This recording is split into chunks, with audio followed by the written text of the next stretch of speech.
আধার card, epic card এসব করে মমতা বন্দ্যোপাধ্যায় যে কাণ্ডটা করি, কর্মী সংখ্যা 3 গুণ হয়ে যাবে ভোট আস্তে আস্তে।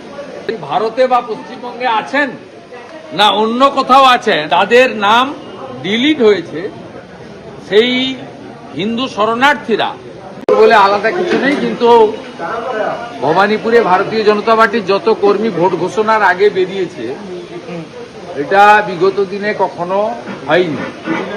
আজকে লোক সাহস করে বেরিয়ে এসেছে। এতদিন লোক সাইলেন্টলি ভোট করতো, বলছে আমরা বেরোবো, আমরা ডোর ক্যাম্পেইনিং করব, আমরা পোলিং এজেন্ট হব, আমরা বাড়ি বাড়ি যাব, আমরা মমতা ব্যানার্জিকে হারাবো, পরিবর্তন আনতেই হবে। আমরা খুব উৎসাহিত এবং এই কর্মী সংখ্যা 3 গুণ হয়ে যাবে ভোট আস্তে আস্তে। এরকম প্রত্যেকটা বিধানসভাতেই, বিশেষ করে কলকাতার 11টা বিধানসভাতেই এই কর্মী সভা হচ্ছে। পার্টি আমাকে ভবানীপুর বিধানসভায় আসতে বলেছে, আমি এসেছি। এবং বাকিগুলোতে বিপ্লব দেবজি প্রত্যেকটাতেই কোনো না কোনো নেতৃত্ব, সঙ্গে তাপস রায় থাকছেন, নিয়ে মিটিং করছে। দক্ষিণ চব্বিশ পরগনা জেলায় 8,50,000-এর মতো ভোটারের নাম এখনো পর্যন্ত বাদ পড়েছে। মানে কোন ক্যাটাগরিতে বলছেন? ডিলিটেড অর মানে জুডিশিয়ালের কাছে বিচার? জুডিশিয়ালের কাছে এখনো পর্যন্ত বিচার, মানে বিবেচ্য না, সে তো হতেই পারে, সেটা নিয়ে এক্ষুনি বলা কিছু নেই। কিন্তু দক্ষিণ চব্বিশ পরগনা বাংলাদেশ তীরবর্তী একটি জেলা, কারণ জলপথে বাংলাদেশ থেকে প্রচুর অবৈধ অনুপ্রবেশকারী মুসলিম দক্ষিণ চব্বিশ পরগনাতে এসেছে, বসতি করেছে। তৃণমূল কংগ্রেস দক্ষিণ চব্বিশ পরগনাটা মূলত যে আদি বাসিন্দা যারা, তাদের কাছ থেকে কাড়িয়ে নিয়েছে, ডেমোগ্রাফি চেঞ্জ হয়েছে। আপনি যদি আমাদের ঘটকপুকুর থেকে বাসন্তী এক্সপ্রেস হাইওয়ে দেখেন, অথবা সোনারপুর কামালগাজী থেকে ক্যানিং হয়ে গোসাবা পর্যন্ত দেখেন, তাহলে আপনি ভারতে বা পশ্চিমবঙ্গে আছেন না অন্য কোথাও আছেন, চোখের সামনে আপনি দেখতে পাবেন কিভাবে ডেমোগ্রাফি বদলেছে।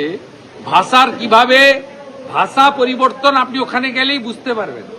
ভয়ঙ্কর ডেমোগ্রাফি যে জেলাগুলোতে চেঞ্জ হয়েছে, জনবিন্যাস বদলে গেছে।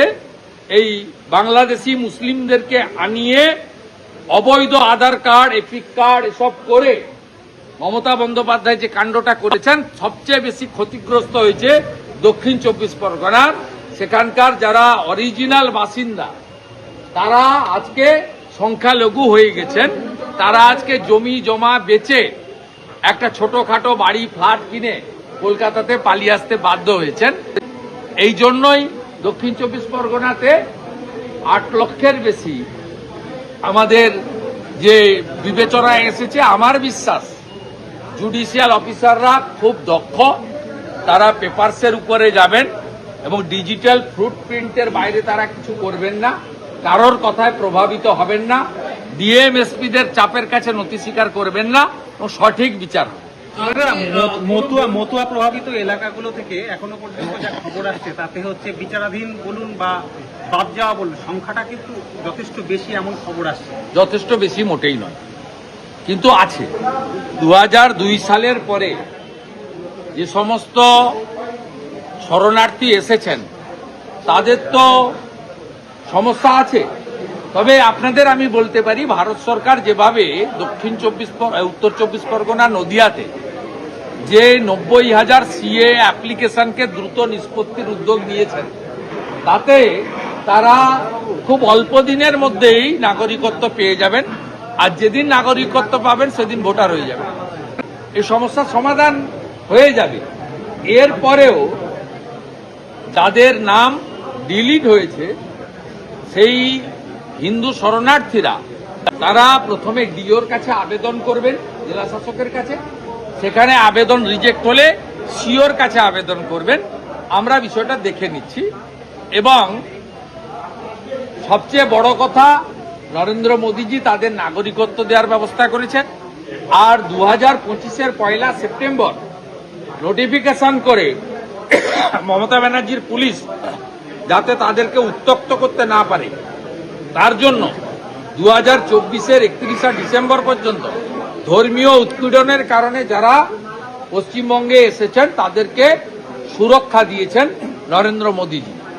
অতএব হিন্দু বাঙালি শরণার্থীদের নিয়ে আপনাদের না ভাবলেই চলবে, এটা ভাবার জন্য ভারতীয় জনতা পার্টি আছে। কোথাও কোনো বৈধ ভোটার নাগরিকত্ব বাদ গেছে অভিযোগ করে বিরোধী দলনেতার কাছে অভিযোগ করেছে যে আমার নাম কেটে দেওয়া হয়েছে। আমাকে কিছু নদিয়া মালদা থেকে 2-4টি এসেছেন, আমি তাদেরকে পরামর্শ দিয়ে দিয়েছি। আর পার্টি থেকে আমাকে দায়িত্ব দিয়েছিল, আমি বিকেলবেলা আমাদের সল্টলেক কার্যালয় থেকে আমি ভারতীয় জনতা পার্টির এই পুরো এসআইআর এবং সিএ এর প্রসেসের সঙ্গে যারা সহায়ক হিসেবে কাজ করছেন তাদেরকে বলে দিয়েছি কি কি করতে হবে, 1, 2, 3, 4। আর আজ সকালেই দিল্লিতে কথা বলে নিয়েছি, সিএ যারা আবেদন করেছেন তাদের স্কুটিনি কমপ্লিট হয়ে গেছে প্রায় 91,000, তার মধ্যে 300-400 স্কুটিনিতে বাতিল হয়েছে। 90,000-এর বেশি সিএ অ্যাপ্লিকেন্ট যারা আছেন তাদের নাগরিকত্ব খুব অল্প সময়ের মধ্যে তারা হাতে পেয়ে যাবেন, আমি তাদের আশ্বস্ত করছি। আর বাকি এখনো যারা এই সিএতে আবেদন করেননি, দ্রুত আবেদন করার জন্য আপনাদের মাধ্যমে আবেদন জানাচ্ছি। আর যেদিন এমএইচে আপনাদের সিটিজেনশিপ দেবেন, অটোমেটিক কোর্সে তারা ইলেকশন কমিশনকে তালিকা পাঠিয়ে দেন এবং তাদের ভোটার লিস্টে নাম উঠে যায়। কতদিন পর্যন্ত ভোটার লিস্টে নাম উঠতে পারে? আমাদের শেষ দিন মনোনয়ন জমা দেওয়ার শেষ দিন পর্যন্ত। অতএব আপনাদের হিন্দু শরণার্থী এদেরকে কেউ অনুপ্রবেশকারী বলে না, এরা ধর্ম বাঁচানোর জন্য বাংলাদেশ থেকে এসেছে। এদের প্রত্যেককে সমস্ত রকম ভোটাধিকার সহ সুরক্ষা দেওয়ার কাজ ভারতীয় জনতা পার্টি করবে। আমরা অঙ্গীকারবদ্ধ, আমরা দায়বদ্ধ।